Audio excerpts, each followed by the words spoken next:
What's up, everyone? Welcome to episode 39 of the Drunken Boxing Podcast, coming to you, as always, from the ever-increasingly less accessible capital of the Middle Kingdom, Beijing. Let's get right into some Mushin martial culture news.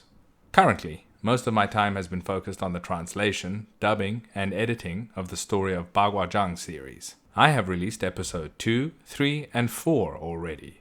Episode 2 continues on with Dong Haichuan's stories and history. Episode 3 features a focus on Yin Fu's history. Yin Fu was Dong Haichuan's first and most senior disciple. Episode 4 was focused on Cheng Tinghua and his history, him being Dong Haichuan's second most senior disciple. I have already started working on episode 5, which focuses on the legendary Republican-era martial artist Sun Lutang. The entire series will end up being about 8 episodes long, after which I plan to do some additional follow-up videos on the subject of Bagua Zhang and its history. In the meantime, if you haven't, go check out the already released videos on the YouTube channel. Producing these videos is a very difficult and time-consuming task, so any support you are able to give me on Patreon enables me to continue this work. Your support also helps me to keep the Drunken Boxing Podcast running. I also released another glimpse into one of the technical Bagua Zhang lesson videos of the Huajin online learning program, this time covering some of the China content within the system. So, go check it out. Alright, as we are finally getting to the end of summer in the Northern Hemisphere and the end of winter going into summer in the Southern Hemisphere, I will be running a promotion on all the Mushin martial culture merchandise available on our Teespring store. From now until the 15th of September, you can get a 10% discount on any purchases by using the promo code SUMMER22 at the checkout. That's one word, SUMMER, and then the numbers 22. This will apply to all our merchandise, including t-shirts, hoodies, mugs, prints, etc. So get yourself a unique tee and celebrate the culture of these wonderful arts today. The store can be found on Teespring at the link listed here and in the show notes. As mentioned, another way to support my work is through Patreon. There are general support tiers through which you can do that. Any and all support is highly appreciated. Additionally, there is also a third tier, the Huajin tier, in which you can study the arts of Xingyi Quan and Bagua Zhang in depth. There is already a vast library of released lesson videos on both Xingyi Quan and Bagua Zhang, as well as their related Neigong. So if you're interested in learning these arts, give the course a try. The Patreon site may be found at patreon.com/Mushin Martial Culture. That's Mushin Martial Culture, all one word.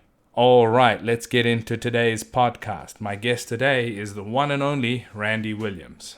Randy Williams, who prefers to be called the Seef, is one of the most well-known Wing Chun martial artists today. He began his training in the art under his first Shifu, George Yau Chu, at the age of 13 in Los Angeles, California. He opened his own school in 1972, a school that would eventually grow to become the well-known Close Range Combat Academy, which spanned the globe and was established in 15 countries.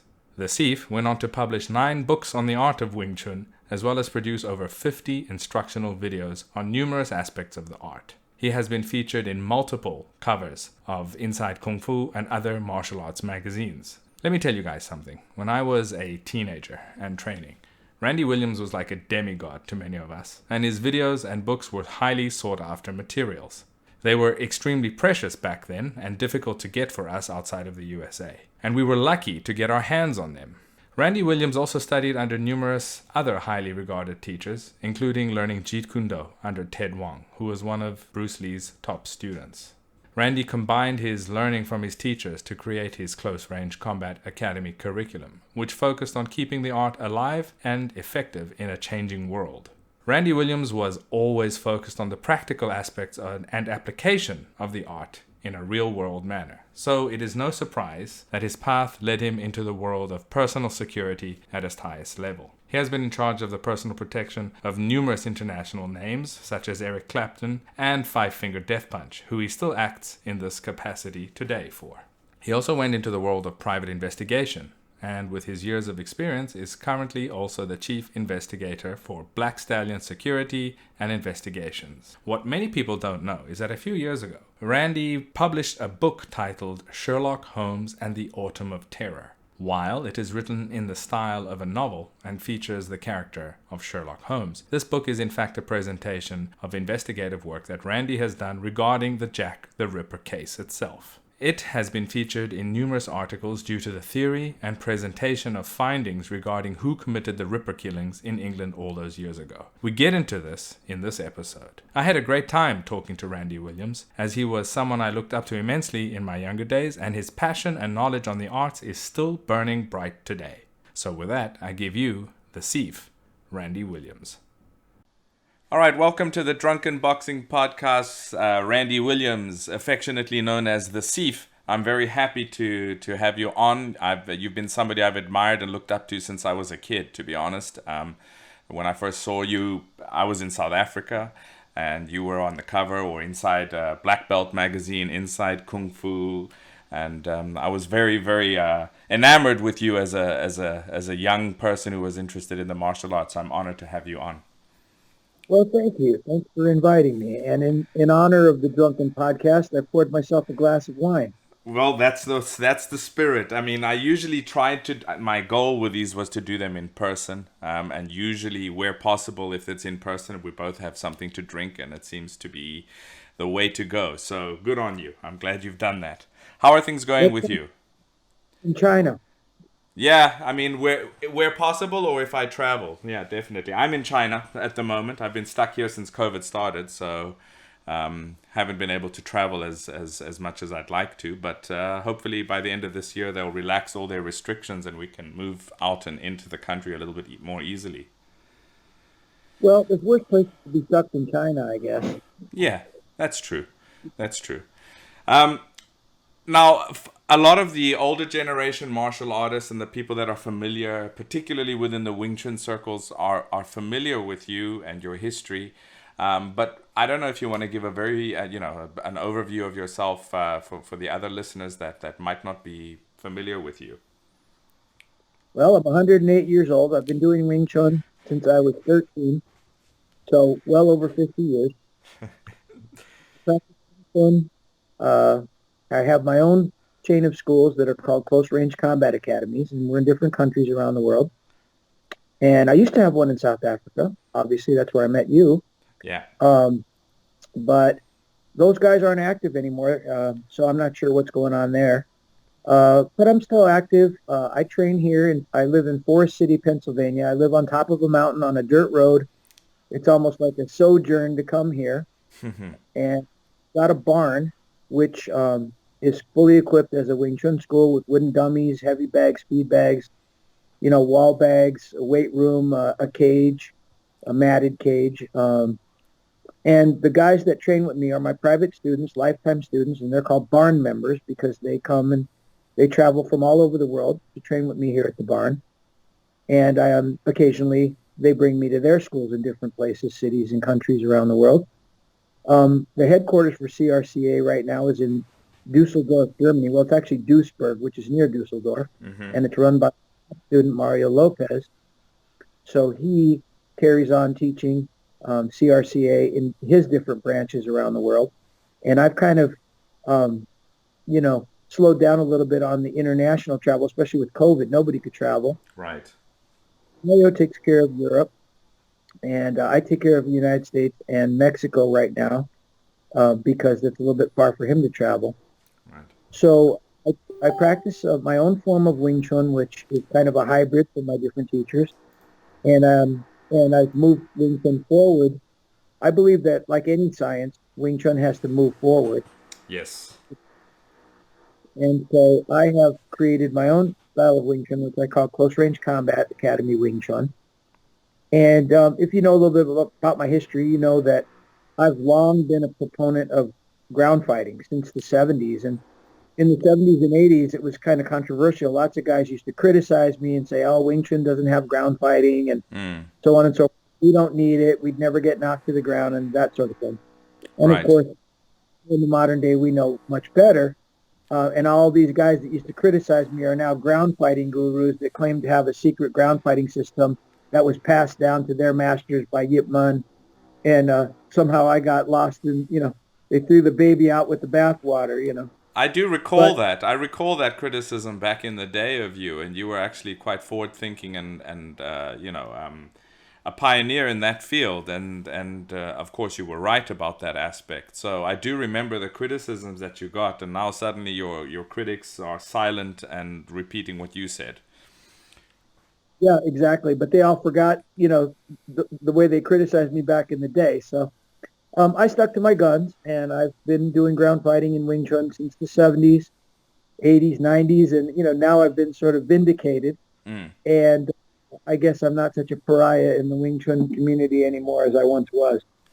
Yes, I mean that's all fine and dandy, but I do believe that people should be given the credit where credit is due, and you were, one of the first proponents of this aspect of realistic training. That was one of the things that I always remember about your approach and everything that you presented. It was really based on the realities of what happens when you get into an altercation out in the real world, and yeah, I mean, apart from your supremely sharp sense of humor, your skill was totally effective and focused on that. So, I mean, that was what I remember. I actually remember I had a couple of friends, and your VHS videotapes were like narcotics. Everyone was trying to find them, especially out in South Africa, where we barely ever would be able to order things from the States or things like that. So, if somebody had a video of yours, I mean, that was doing, that was like gold that everyone was trying to get their hands on.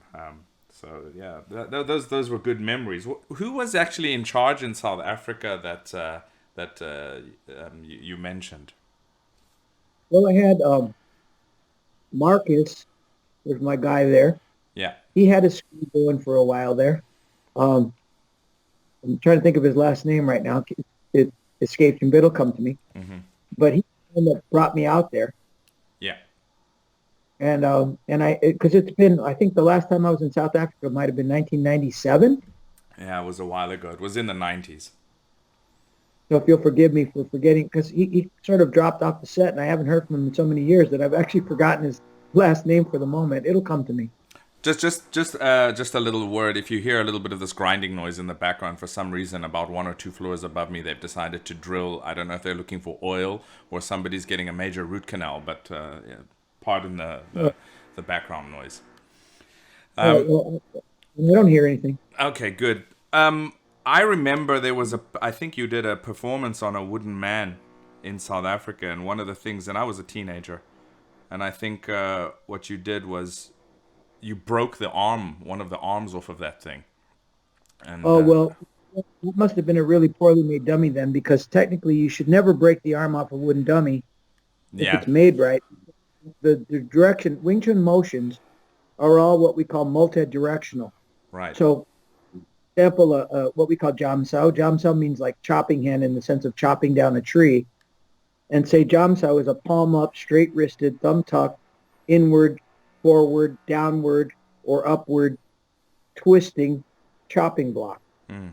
And so, for example, jam would, to the beginner, they might think it's an inward 90-degree block similar to a karate inward block, but it's supposed to go forward and inward and upward on the wooden dummy.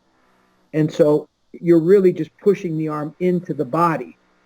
Right. There's a square that goes through a square hole if the dummy's made right, and it should push the dummy arm into the body of the dummy and then push the whole dummy sort of forward on those square holes, and it makes the dummy sort of rotate on its axis a little bit.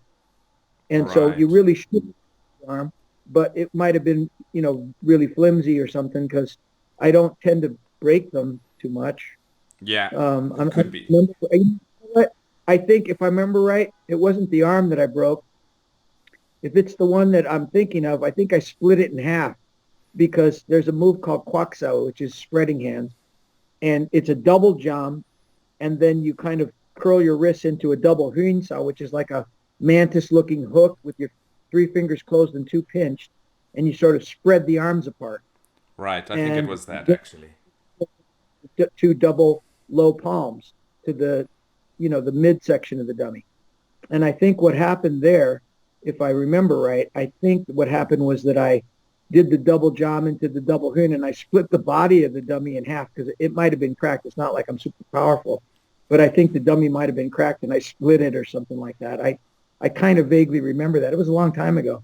Well, you've kind of just destroyed the mythology that I had in my mind from way back then when I was a teenager, because you're saying that it wasn't due to power. No, I'm kidding. I mean, no, it was impressive nonetheless. If it was the fault of the dummy or not, it was impressive. But coming back to that initial action that you were describing with the inward coiling, rotating, I mean, that's very much a coiling action of the forearm and the arm, correct? And the hand.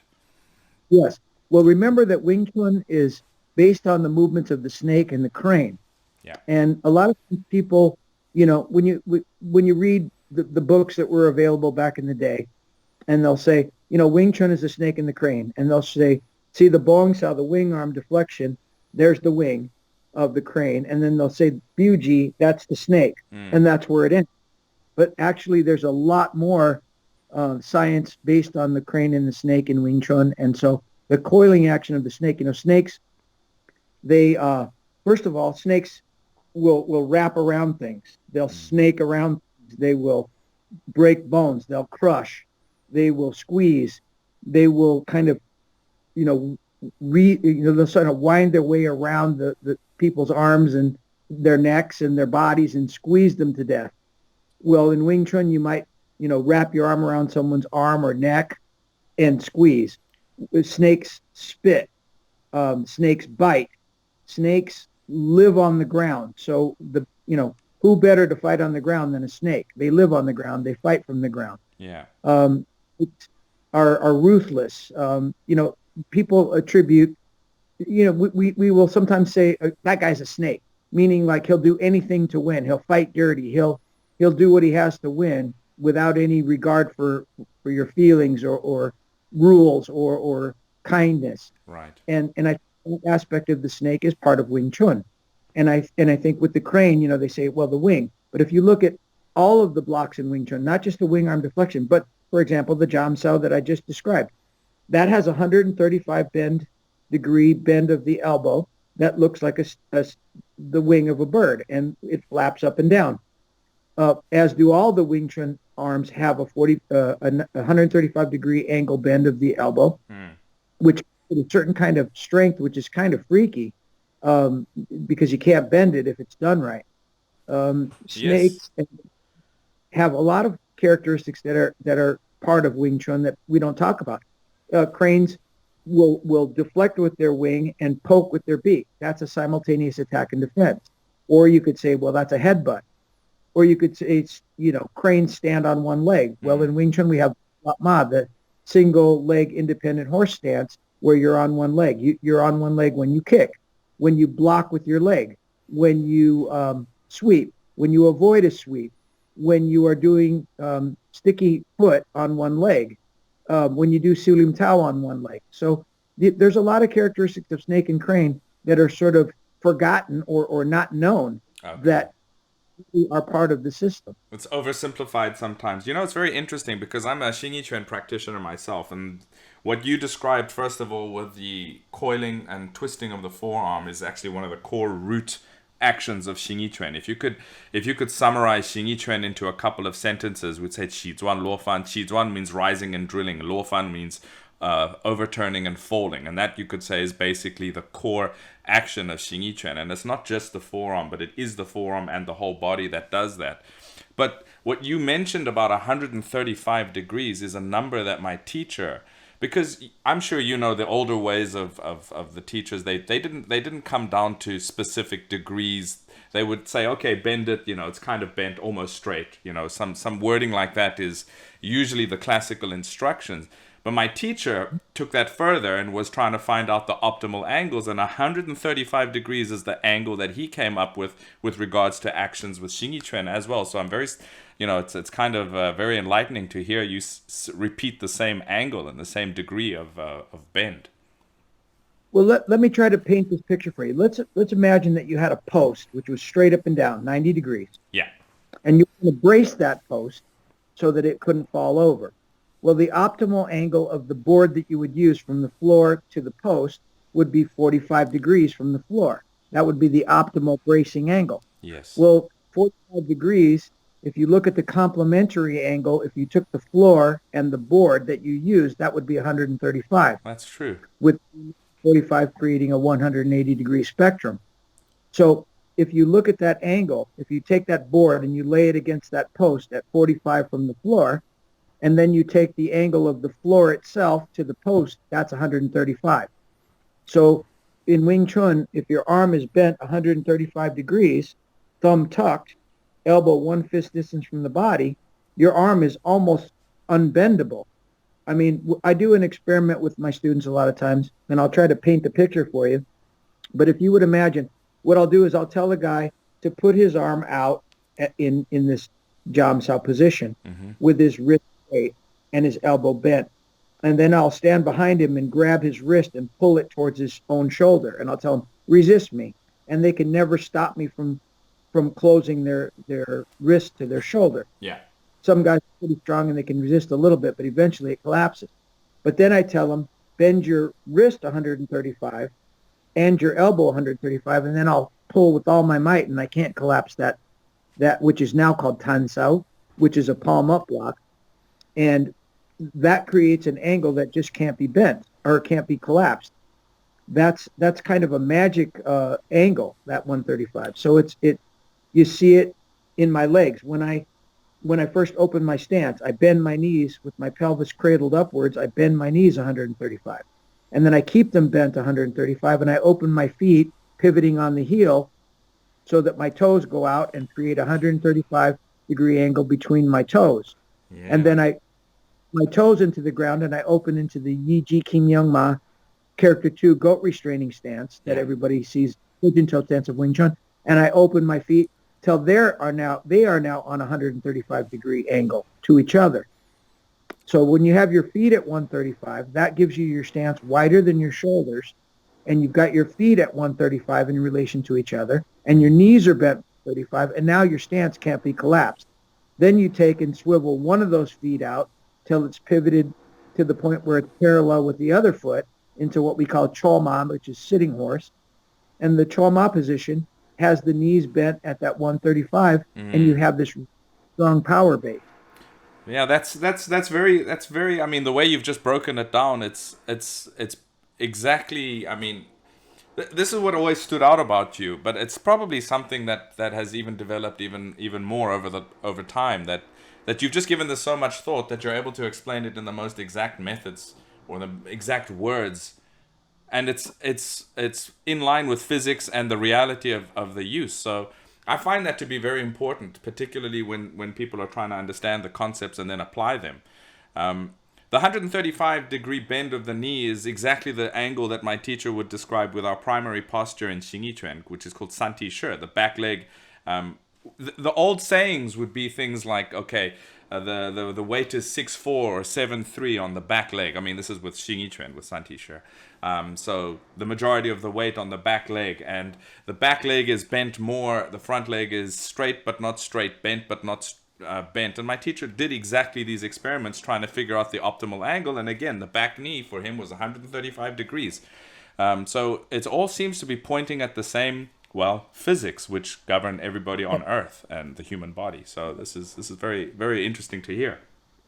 There's no real surprise there because all the Chinese Kung Fu art have root, and so they're going to have these crossovers, and there are certain truths that are become apparent when you've trained for many years. So any good martial art system is going to arrive at these same truths. They're going to realize that these things are the optimal angles, these are the optimal ways to align the bones. So you're going to find crossovers whether you're looking at Chinese martial arts, whether you're looking at Xing Chuan and you're looking at Wing Chun, or if you're looking at Brazilian Jiu-Jitsu, they finally realize the same thing because they come to the conclusion that this is the angle that's the strongest. Right. This is the way the body works. The human body is the human body, and I don't care what style. There are certain truths about the way that the human body works, and any good system is going to arrive at these crossover concepts and truths because they're the best way to do things. So us old guys finally figure out that we can accomplish more by fighting smart and using these angles and using basically geometry if you want to go that route. And figure out the best ways to get something done. So Right. you're going to find crossovers in any good martial art, Yeah, but the that's the Chinese particularly are going to have these crossovers because they have the same root. right. And would you say, I mean, when you were explaining earlier about what is colloquially known as mabu or horse riding stance, horse stance, etc., the angle between the thigh and the ground, um, you can see it today. A lot of people are looking, and I mean, partially due to aesthetic reasons, partially due to competitive purposes, partially due to the performance aspects of things that have somehow colored a lot of things in the way people do things. When they're aiming to go at a 90-degree angle with regards to their thighs being parallel to the floor and things like this. I mean, we don't do this in Xing Yi Chuan classically. Of course, we don't have Mabu per se, but even if we do have stances, a 90-degree angle or your thighs being parallel with the floor is probably the most unstable angle with regards to Well, incoming force. it would be, there's a purpose for that, which is training and strengthening your Apart your from stance. strengthening, yeah, of course. But as far as combat is concerned, you want to be comfortable. If your knees are bent to the extent that you're 90 degrees from the floor in combat, you're not very mobile. You're going to be easily toppled. So you have to sort of, it depends on what you're training for. I guess if you're looking at trying to strengthen and you're going to sit there in that stance and hold it and strengthen your legs, then that's fabulous and that's the objective. Mm, But if we're talking combat, that's a whole different thing. You have to be comfortable. You have to be mobile. You can't be fixed in one spot. You have to be able to move quickly and be responsive. right. So it's a question of what you're training for. It's the same way as if are you training for the ring with rules and with gloves, or and with a mat? Or are you training for the street with a concrete or sidewalk or pavement? Are you Right. training for bare knuckle fighting in the street? You have to calibrate yourself to that which you are training for. Yeah. And if your purpose is to strengthen or to be artistic, um, then those 90-degree angles are beautiful for what they're designed to do, and it's an achievement in and of itself. But to think that that's the way you're going to stand in combat, that's not going to work very well. Mm. I actually had a challenger stand in a similar stance, and I was like, "Really, you're ready?" And he's like, "I'm ready." And I'm thinking, "Really, you're going to stand like that?" And all I did, round kicked the back of his heel, and he fell on the ground. Yeah. So it's a question of what's your purpose, and remember what you're doing, why you're doing it. And as long as you have a purpose and that purpose is strengthening or being athletic or demonstrating or an artistic expression, then yeah, that 90-degree bend of the knees is something that most people can't do, and something that you can develop and then have a stronger stance that you can then relax and be a little bit more mobile. Yeah. Yeah. Fully agree. You started your training in LA's Chinatown, and as far as I recall, your first teacher was George Yao. What got you into training with George, or in the Chinese martial arts at that juncture in your life? Well, I was always interested in the Chinese martial arts. My dad dabbled in it, and I always wanted to do it. But what happened was, I was training in my garage one day, just had my dad's old heavy bag hanging up, and I was in there training. And my next door neighbor is walking by, and he stops and he's watching me as I'm hitting and kicking the bag. And he sort of stopped and watched. And then, being a shy kid, I stopped hitting the bag. And he motioned to me, no, no, carry on. Hmm. So I started hitting the bag a little bit more, and he was watching me. And then he came over to me and he said, and at the time I couldn't speak Chinese. Now I do, but back then I didn't. And he motioned to me, sort of throw me a punch, punch at me. And I was like, oh, I want to, come on, just give me a punch. So I threw a punch at him, and he did this amazing combination, which I now know to be Bong Sao into Lap Sao and a punch. But it was so fast and it was so magic that I was just mind blown. And I said, wow, I couldn't even believe, do that again. So he says, give me two punches, and I won two. And he wrapped me up, trapped my arms, and put a BUG finger jab like a millimeter from my eyes. Right. And I was completely sold, and I said, I got to learn from this guy. And there was, he didn't want to teach me at first. I had to beg him, and I had to get a neighbor who spoke Chinese to translate for me. And after I met a couple of his conditions, he decided that he would train me. And that was really how I started. Okay. And was it close by to you where he was teaching? Well, he didn't have a school. He trained me at this community center in Chinatown that was near our house. So he just told me, well, meet me. It was called the Alpine Playground. Bruce Lee used to teach there. Okay. He asked me to meet him at Alpine, and at a certain time, and I met him at Alpine, and he started training me there, and it just went from there. And were you the only person he was teaching at that time? Yes.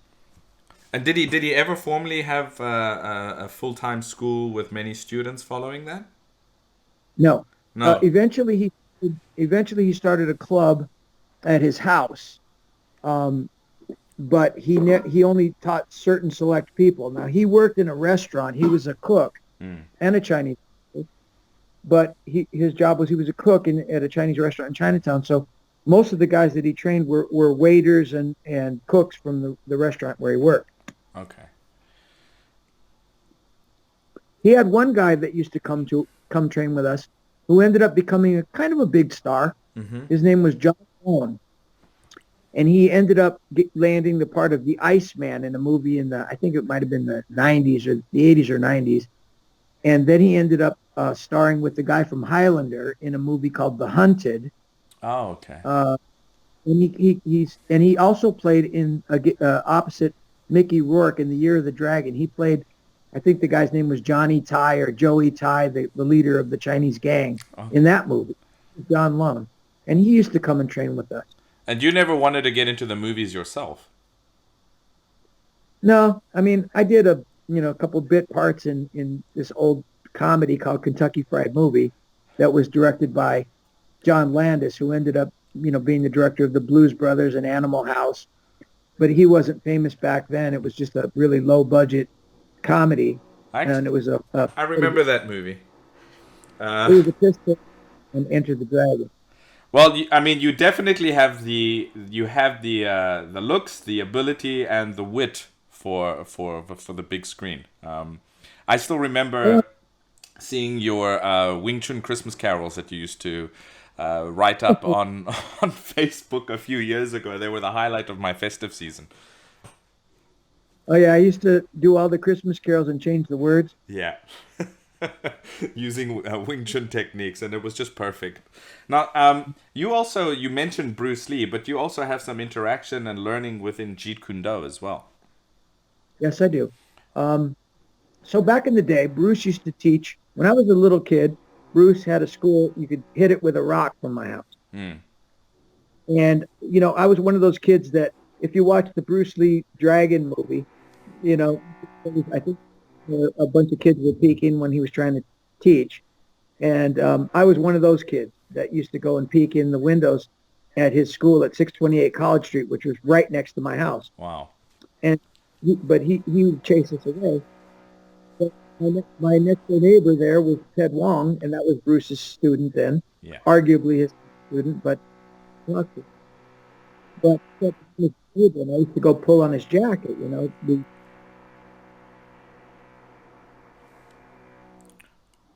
Well, years later, after I had made my way in Wing Chun and I was on some nights, myself, invited to a dinner. One of my friends, Ted Wong, hey, I'm having Ted Wong, and taking him out to dinner tonight. Would you like to join us? And I'm like, oh yeah, great. And I went up to see Wong Shifu and at the dinner, and I said, "Oh, Wong Shifu, so pleased to meet you, sir." And he's like, "Pleased to meet me. You're that kid that used to always pull my jacket. I remember you." He says, "You look exactly the same, except now you have a mustache." And he said, "I've been following your career in the magazines, and I'm really proud of you. And now I'm prepared to teach you if you want to learn." Oh. So I became with Wong Shifu, and he became my Jeet Kune Do Shifu. How did the differences between your previous learning and your previous teacher, and then your subsequent learning, for example, with Ted Wong, were there similarities, differences? How did they affect you? More similarities than differences. Wong Sifu, he looked at the center line the same way that I do, and no other Wing Chun guy looks at the center line the same way that I do. So that was kind of weird. Okay. What I did was that a lot of things that Bruce Lee taught him, came from Wing Chun and were somewhat modified through Jeet Kune Do. But what I did was I took all this knowledge from Ted Wong, from Bruce Lee, and I put it back into Close Range Combat Academy Wing Chun. So basically, I brought it back into the Wing Chun system. And so you could say I kind of Jeet Kune Do-ified my Wing Chun and took back the knowledge that Bruce took from Wing Chun and somewhat modified into Jeet Kune Do, and I put it back into Wing Chun. Right. So the system is as much similar to Jeet Kune Do as it is to Wing Chun, I think. And I think that the way that Bruce Lee taught Sifu Ted Wong about centerline theory, for example, and many other things, was not really opposed to any of the ways that I was already doing Wing Chun. Right. So my Wing Chun is sort of Jeet Kune Do-ified, if that's a word, and if it isn't, I'm making it into a word. And it affects my Wing Chun greatly. Right. What you mentioned some differences with regards to center line. I don't know if you want to mention a bit of that. Well, the way that Wong Sifu looked at center line, or looked, he passed Yeah. years ago. Yeah. The way he would look at the center line is the same as I do. I imagine the center line, and I've had this debate with a bunch of Wing Chun guys, and they're probably going to hate me if they listen to this, but the way I envision the center line, the way I was taught, and the way that I look at it now is that the center line is not really a plane or a line; it's a plane. Okay. It connects your core to my core. But it basically cuts through the surface of my body, and passes core to core.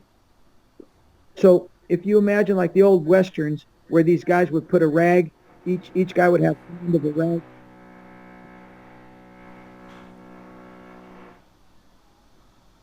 So what I at the center line is this plane that cuts through the surface of my body to my core and cuts through the surface of my body to your core.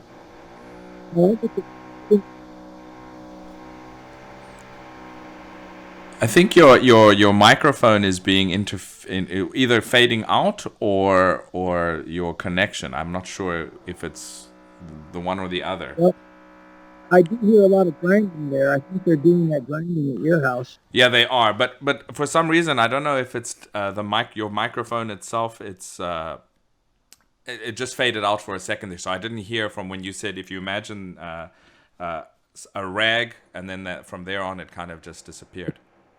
In the old Western movies, Yeah. the guy used to take a long rag. Yeah. And they would put it in his teeth, one end of the rag, and the other guy would put the rag in his teeth. Yeah. And then they would knife. Well, Ah. that rag in their teeth is the center line. Okay. So if you can imagine then this plane that connects your core to my core, and it cuts through the surface of my body. So no matter how I pivot, no matter how you pivot, that line doesn't change. Okay. It only changes to move my body because my core moves with me and your core moves with you. So that is the center line. Can you imagine that? Totally, because that's very much in line with how we understand center of mass in Xing Yi Quan. The center of mass that we strike on is a connection between our center of mass and the opponent's center of mass. It's not one or the other, because if you remove one of these two factors out of the equation, things don't work anymore in the same way. Well, that's right. So, for example, if you hit someone on the center, they eat the whole blow. If you hit off center, they're going to roll with the punch. Right. All the vitals lie on the center, in the core. Yeah. So if I had a gun with one bullet and I shot anywhere on that line, you're probably going to die. If I shot away from that line, closer to your shoulder or your bicep or your elbow or your fingers, the further I go from the center line, the better your chances are of surviving that shot. Mm-hmm. So we strike on that line. But more importantly, if you're talking about the center line itself and how we use it, it's this connection of my core to yours. Right. So any blow that you throw towards me, I look at that as being like a pyramid with its point at the tip of your knuckles. And the vertices would be the center, your own center line, your self-center line, which is a line painted on the middle of your body from your nose, down your throat, down your chest, and right down your middle. It's like your zipper. If you imagine the zipper on your jacket, that's the self-center line. Yeah. So one of the vertices of that pyramid that I see coming at me is the self-center line, your zipper. And I think of your shoulder as being one of the vertices of the base of the pyramid. And the level of your elbow is the third vertex. So, and the tip is your knuckles. So in order to use the center line effectively, what I need to do is I need to get the tip of my, what I would call my defense pyramid. So if I was using, say, for example, Pak Sao, slapping hand, the tip of my defense pyramid would be my palm. One of the vertices of the defense pyramid would be my self-center line, my zipper. Yeah. And one of the vertices would be my elbow, and the other would be my shoulder. And so what I need to do to use the center line effectively is I need to get the tip of my defense pyramid between the tip of your attack pyramid and the center line, plain. Right. So if I can get the tip of my defense pyramid between the tip of your attack pyramid and the center line, I win. In a nutshell. Yep, that makes perfect sense. That's my view of the center line theory, which is totally in line with Shifu Ted Wong's Jeet Kune Do view of the center line. Yeah, it makes perfect sense. I also recall that your original Wing Chun teacher actually had a strong connection to Hungar as well. Yes, he was one of the top students of Chiu Gao, which is Chu Chi Ling, the current Grandmaster of Hong Kong. He's the guy you always see with wearing the leather bracelets or the leather wristlets with all the studs on them. Yeah, he was in like lots of movies. Yeah. Yeah. So back in the day, he came to America for the first time and he stayed with me. And when I went to Hong Kong, he reciprocated. I went to see him and he took me to meet his dad. And his dad, when I got there, it was my Sifu George Yao's brother, Tony, and Chu Chi Ling brought me to Chiu Gao, the Grandmaster. They brought me to his school. And I walked in, and Sifu Chiu Gao was sitting kind of on a throne, and his wife was there next to him. And he had his leg was all wrapped up because he had gout, and in one of his feet was all wrapped up in a bandage. So we walked in, and he says to the guys, he goes, "Who's this?" And they said, "Well, this is Sifu George Yao's top guy from America." So he says, "You kid." Well, of course, this was in Chinese. He says, You talk Chinese?" I go, "Yes, sir." And he goes, "So your teacher was, George Yao, which his name is Yau Chu, Yau Chu." And he goes, "Your teacher was George Yao, right?" And I said, "Yes, sir." And he goes, "Let me tell you something, kid." He goes, "Your teacher was the toughest," and he used Chinese, but it was very vulgar, so he says, "Your teacher was I'm going to approximate what he said. Can I curse on this show? You can. Go ahead. So he said to me in the equivalent in Chinese, but it basically comes down to, he says, "Your teacher was the toughest motherfucker ever walked through those two doors." And that includes those two assholes right there. So, and from there, he demonstrated for me, and he showed me a bunch of cool stuff. And, and at that point I was like, wow, my teacher was that good. He was the best guy under Chiu Gao, and so I was kind of mind blown there because I had no idea. I knew he did Hong Kong, but I had no idea. When Chu Chi Ling came and stayed with me and I took him around Disneyland and visiting friends and other Kung Fu masters and stuff, I had no idea that this dude was Kung Fu royalty, Yeah. He was of Hong Kong. I had no idea. I just thought he was some Hong Kong guy that was a friend of my teacher. And then I realized, in the subsequent years, that this guy was royalty, and he's now the undisputed Grand Master of Hong Kong. I ran into him in Mexico a couple of years ago, and we had a laugh over this whole thing. I think he's living in the States now. Hmm. Yeah. He is. I remember him. I mean, one of the first exposures I had to him was, I think, in the movie Snake and Eagle's Shadow, Hmm. Yeah, where he was the guy that was breaking the bricks in the demonstration for his kung fu school, and then afterwards he's around the corner and his hands swollen and he's wincing in pain. He was actually he had a very funny character, a very funny role. And many times in many of his movies he's like that. But yeah, I remember him from all those days. But that's a very interesting story. So your teacher, I mean, did he ever teach you Hung Gar per se, or did he just focus on teaching you Wing Chun? he really wanted me to learn Hung Chun. He used to tell me, Wing Chun is kindergarten, kid. He used to always call me boy. Ah, And Wing Chun is kindergarten, boy. Hung Chun is college. And I would say, but, I want to learn Wing Chun. He's like, you need to learn Hung Chun. I was like, I don't really want to learn that. I like Wing Chun. And so what he would do is he would sneak Hung Chun into my Wing Chun training, and he would tell me, well, this is Wing Chun. So for some years I had to separate. I had to figure out which part was Hung Chun and which part was Wing Chun. okay. Okay, so you had experience and exposure to both. I mean, you find that is pretty common with Chinese martial arts teachers who have more than one style under their belt. They'll teach you what they find useful as an amalgamation from the differing styles. So And also, there are crossovers. If you look at the traditional terminology in Hong Kong, yeah, they have a foot cell, they have a bone cell, they have a tan cell, they have there's a lot of things that are similar. Their stances are the main difference. yeah, yeah, for sure.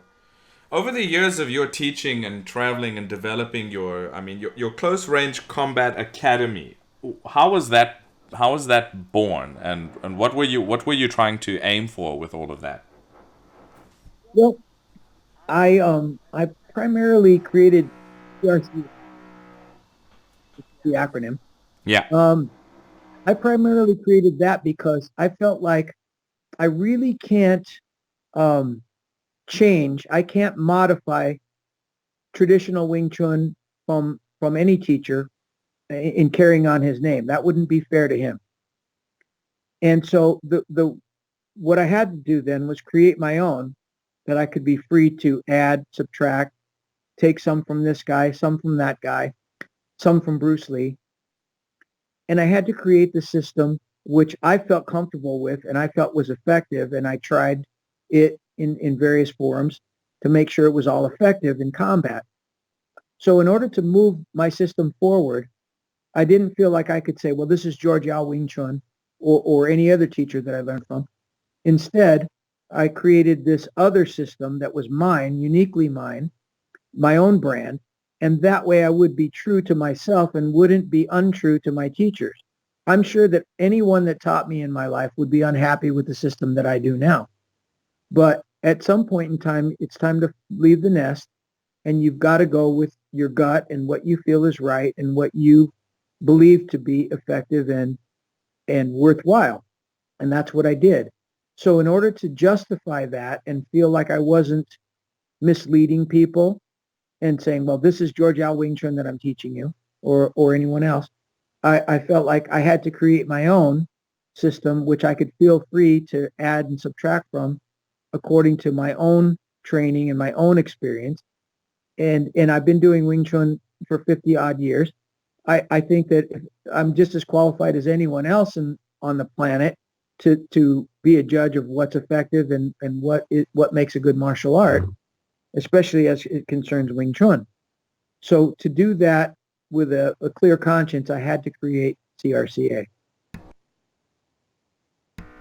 That makes perfect sense because and I know I don't want to sound odd here, but that what you just said is more in line with classical Chinese morality than people actually understand. Because Thank you. what people would think is that no, it doesn't matter what you teach, you've got to keep your teacher's name on it. But what you just said, that no, I'm being honest because I'm adapting and changing what I learned in a way that I understand and feel it should be changed. And in that sense, I have to come up with a name and a title for it that does not disrespect that my teacher taught me, which might differ. And that is actually why we have things like styles. In my particular style, the guy who created Xing Quan, he studied a style called Xin Quan, which had a different character. It had the character for heart, not the character for shape or form. But he adapted that and created his own thing. He didn't carry on calling it Xin Quan. He called it Xing Quan for the exact same reason. And there's no conflict if you know, I mean, that is, in fact, the ethical Chinese way to do it. So what you've done is actually 100% in line with that. Thank you for that. So let's look at any science. You could look at medicine. You could look at mathematics, any science really. And you could say, we could take the top guy from 100 years ago.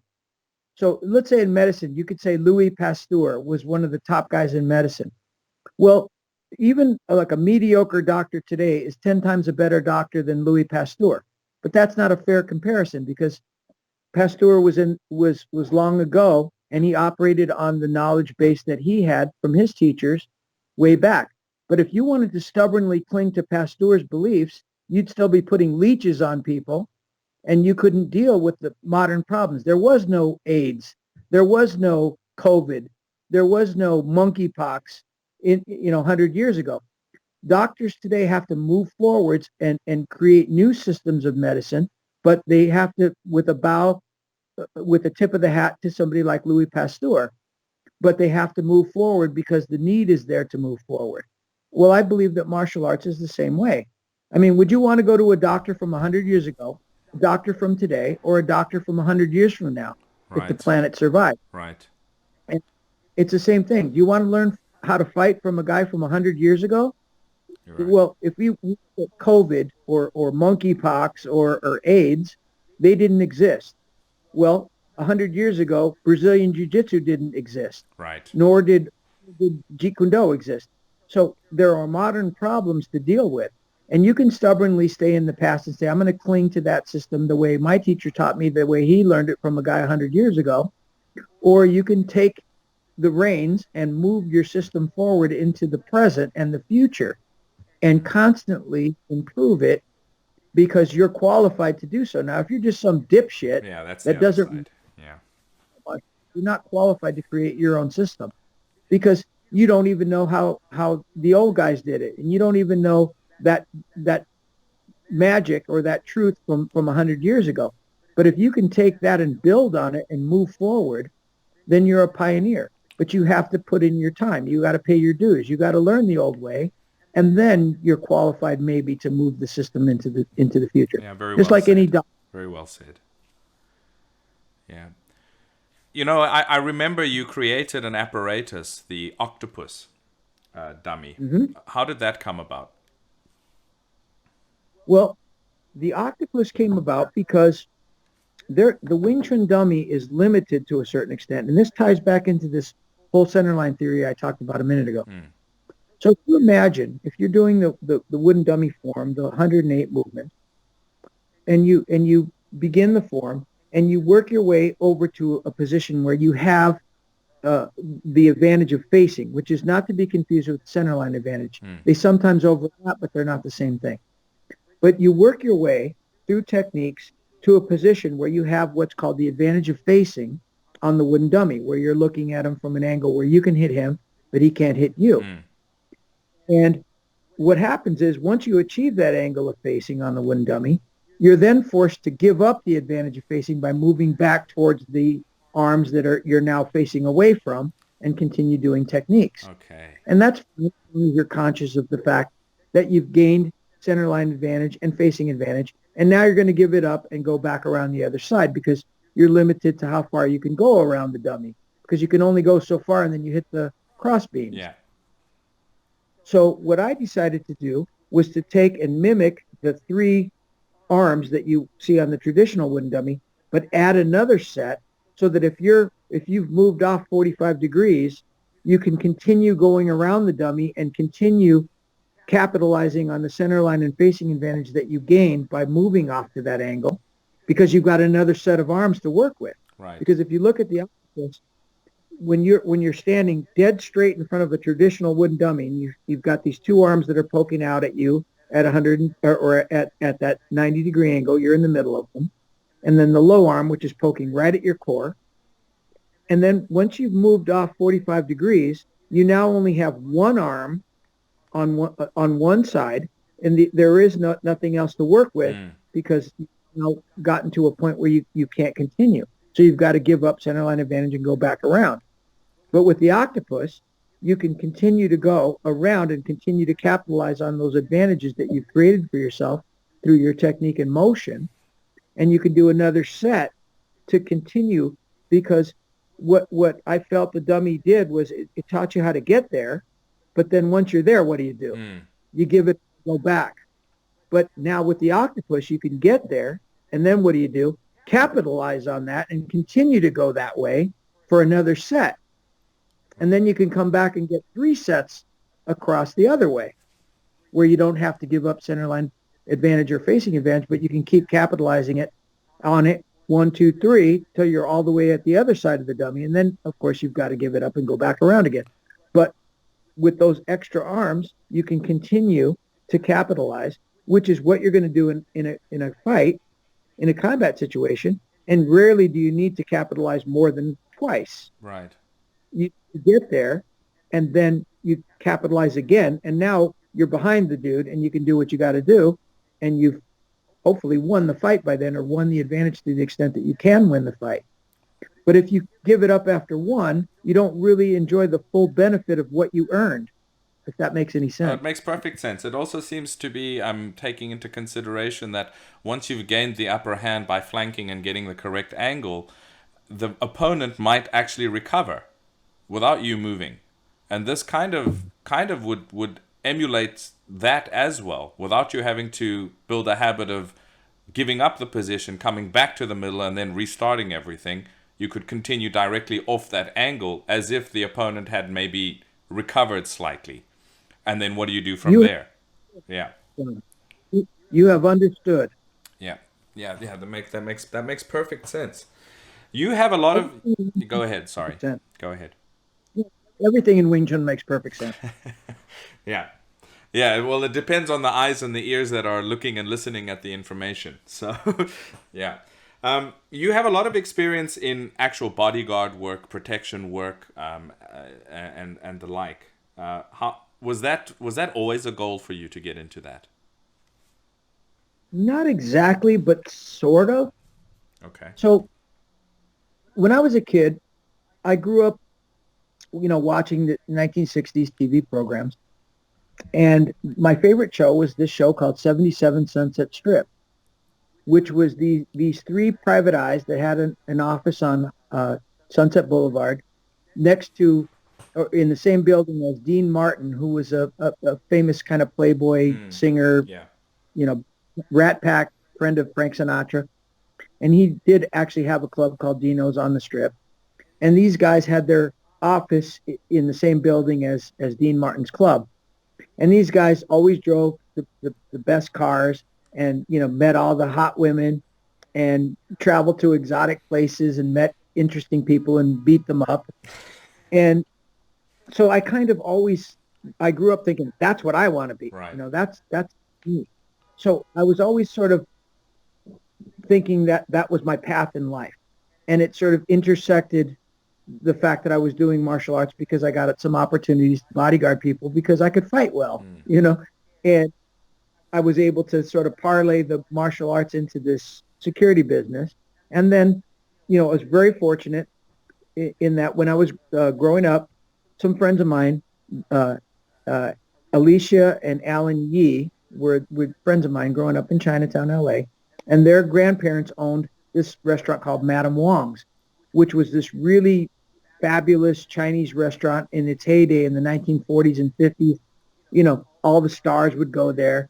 It's the type of place that you would go to and see pictures of Frank Sinatra on the wall, or John, that had gone there and eaten and left their picture signed on the wall. So it was this really well-established Chinese restaurant. But in the late 70s, early 80s, Chinatown was kind of starting to, go downhill. People weren't coming there. and the restaurant wasn't doing that well. And that was at the advent of the punk rock movement in California. Um, and so Alan and Alicia got this brilliant idea, and they talked their grandparents into turning Madame Wong's into a rock venue. And so they started having these rock bands come in, and bands that were doing well in that new wave and rock movement back then would come there and play. Bands like Martha and the Motels, the Motels that were doing well and doing soundtracks for movies. Oingo Boingo, they used to be called the Mystic Knights of the Oingo Boingo, but they ended up doing a lot of soundtracks for the Tim Burton movies, the guy that did Bat, Pee-wee's Big Adventure, all that. Well, they did a lot of his soundtrack. So these bands, the Knack, My Sharona, they started there. Wow. And so what happened was this place started blowing up and everybody wanted to go there. And eventually the Rolling Stones played there. The Jay Giles band played there. The Police played there. But as it was growing and getting bigger and bigger, there were problems. There were people stealing the money from the cash. There were people starting fights. So the Alan Yee contacted me because he used to train Wing Chun with me. And he says, hey, would you like to come here and be my security guy? So I did that. And as the club got bigger and bigger, I'm dealing with people like the Police, the Rolling Stones, the Jay Giles band. And I'm starting to get experience with how they, run their security and what their needs were. And I ended up meeting these people that are kind of big in the industry. And then word of mouth, there were a couple of problems at the club that I solved. And these guys were like, hey, you're on the ball, kid. We like you. And my name and number, and they started giving my name to people that wanted security. And that parlayed into U2, Phil Collins, different bands. And I got my experience, and it's kind of halfway with the martial arts and halfway with just dumb luck. Yeah. Would you say that the experiences you had there during all of that also molded and influenced your perspectives and approaches to training? 100%. Because, I'll give you a funny story that would illustrate exactly what you're asking me. Yeah. So I remember that my Sifu, George Yao, was teaching me about Bong Sao, which is the wing arm deflection. So it's a 135-degree bend of the arm, wrist at the level of your own throat, and it looks like a wing. So, my Chinese wasn't really that good. It's not even that fabulous now, but it was, much better back then. But it really wasn't that good. So when he taught me this Bong Sao wing arm deflection, I said, well, you know what? I got to try this out, the next time I get into a scrape. So I had this Bong Sao thing in mind, and I'm practicing it, and I'm training it on the dummy, and I'm training it in a bunch of different ways. And sure enough, something came up where I had a scrape with a guy, and he says, want to step outside? I'm like, yeah, let's go outside. So we went outside, and I said, you know what? No matter what, I'm going to use this Bong Sao today. No matter what. I mean, I'm sure I could take this guy out, but I'm going to do so using Bong Sao because I have to see how the thing works. Yeah. This guy is throwing hooks at me, and I'm trying to bong them, and I keep getting hit. And I got my face kind of beat in. And then I had to eventually do whatever I had to do to win. But like I came home all lumped up. So my teacher saw me the next day or 2 days later all lumped up, and he's like, what happened to you? And I said, well, I lost a fight thanks to your stupid Bong Sao. And he's like, what do you mean? And I said, well, this guy's throwing hooks at me. And he's like, stupid? I told you it only works against straight punches. And I'm like, what? Because my lousy chin. So I then realized that, Bong Sao, and to this day, when I teach it in CRCA Wing Chun, I say, what three things must be true of the oncoming punch before you can use Bong Sao? Number one, it has to be a straight punch, thanks to get my face beat in. Number two, it has to come from the same side. So it has to be your left bong, his right straight. Right.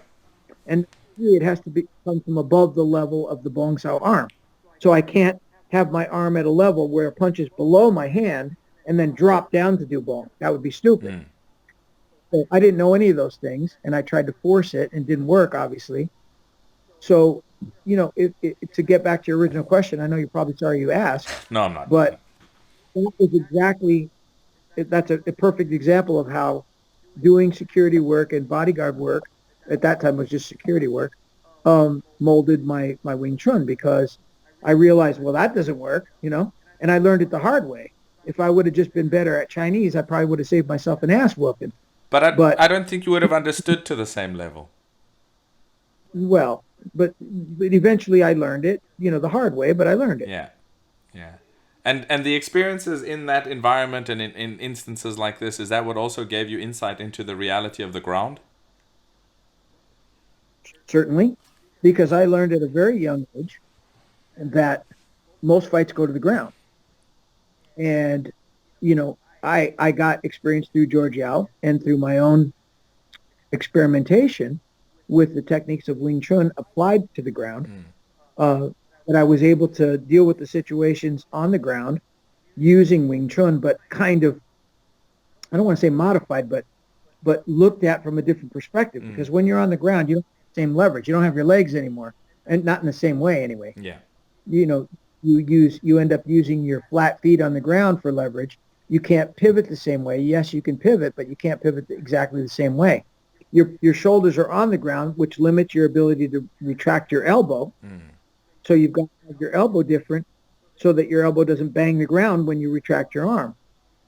And if you're on top on the ground and you pull a guy to your hip the way you normally do in Wing Chun to create a trapping situation where you can hit him but he can't hit you, well, if you're sitting on top of him and you pull him to your hip, he can still punch you from the ground.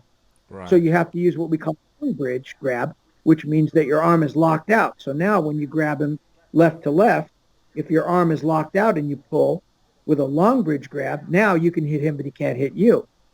And that is because, of course, on the ground, things change. And if you pull him to your hip, he can still slug you. Right. If you're on your back and you grab his cross arm, you can't pull him to your hip because your elbow hits the ground before you can get there, and he can still hit you. But if you long bridge pull, you're, again, going to gain that facing advantage, because you're going to be able to pull him to an extent where you can hit him, but he can't hit you. That's one example of many where you have to modify your Wing Chun on the ground, and that's what I've been doing since the early days. Yes, and your students are lucky to have you had done that. You branched out into private detective work as well. Yeah, and that's really, again, going back to that 77 Sunset Strip vibe, because when I was really young, I was fortunate to meet Bruce Lee's wife, and she sent me on these missions, which made me like a, junior Sherlock. When I met her in this really weird way. When I was a kid, there weren't VHS, there wasn't anything, there were 16 millimeter films, there wasn't internet, there wasn't YouTube. And I remember in Inside Kung Fu magazine, when I was real young, there was a guy that was advertising Bruce Lee films for sale. And he was in Florida, I was in California, and his name was Elston Ransom, oddly. And he advertised these Bruce Lee films. So, I sent him some money, and I got my mom to write me a check because he would only accept checks. So my mom wrote me a check to Elston Ransom and sent it off, and I didn't get anything. And it was months went by, I didn't get anything. So I wrote to this guy, and I wrote to him, and the guy wouldn't respond. And I mentioned it to my mom, and he had cashed the check. So my mom was a legal secretary. She worked for an attorney. And she says, well, you know what? That sounds kind of like fraud. She says, you know what? In the attorney's directory, Bruce Lee must have had an attorney. So if you could find him, probably we could contact him and tell him that some guy is selling Bruce Lee films and not delivering. So I did a little homework, and I found out that Bruce Lee's attorney was a guy called Adrian Marshall in Century City, which is part of LA. So my mom looked him up in the directory and found his number, and I called him, and I said, hey, I'm this dumb guy in Chinatown, and I bought these films from this guy in Florida, and he didn't deliver. And Adrian Marshall says, well, that's kind of interesting. Why don't you come to my office and we'll discuss this? So I said, well, where's your office? He said, Century City, which is, was from Chinatown. It was a 45-minute bus ride. So my mom let me take the day off school, and I took the bus, and I went to Century City, and I got to these twin towers. They're a mimic of the twin towers that got knocked down at 911, but the Los Angeles version. So I take the elevator up to the one of the top floors to his office, and I walk in, and his secretary's sitting in the foyer when you first walk in. And I walked in, and I was all squeaked up, got cleaned up and dressed nice. And I walk in, and she goes, "Oh, you must be Randy." And I said, "Yeah, that's me. And I'm here to see Mr. Marshall." She goes, "Well, he's with the client right now, so just go on in." And, well, my mom's a legal secretary. I know you don't go walking in when an attorney's with a client. So I said, "Well, I can't, if he's with." She says, "No, I think he wants you to go in." So I thought that was kind of odd, but I walk in because she told me to. And I walk into this beautiful, spacious office, this huge office with this amazing view of Los Angeles. I'm this dumb kid from Chinatown, never saw nothing like that. And I walk in, and I'm just dumbfounded. And off to the left is this big oak desk. Over it is this wall clock with a map of the world with all the different time zones on it. And there's this guy sitting there on the phone, and he kind of motions at me like, "I'm busy, I'm on the phone." And then I look over to the right, and there's a couch against that wall, and there's a lady sitting there. And she goes, "Hi, Randy, come here, sit down." And I'm like, "Oh, that must be his client." And I walk over there, and I take a look at her, and I'm like, "That's Linda Lee. Oh, That's wow. Bruce Lee's." And I go, "Are you Linda Lee?" "Yes, I am."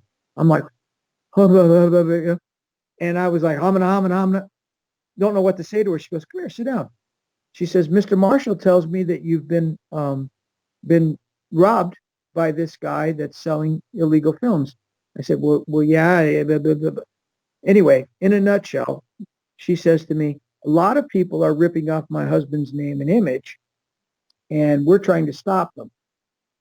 So then Marshall gets off the phone, and he comes over. "Hi, Randy. He's got this amazing voice. He sounds like a movie star. Very handsome dude." Sits down, and we start talking. And the end result of this meeting is they give me a check for a couple $100, and they tell me, "Go to Chinatown and buy everything you can with Bruce Lee's name or picture." So they said, "You just buy everything and you bring it back to us next week."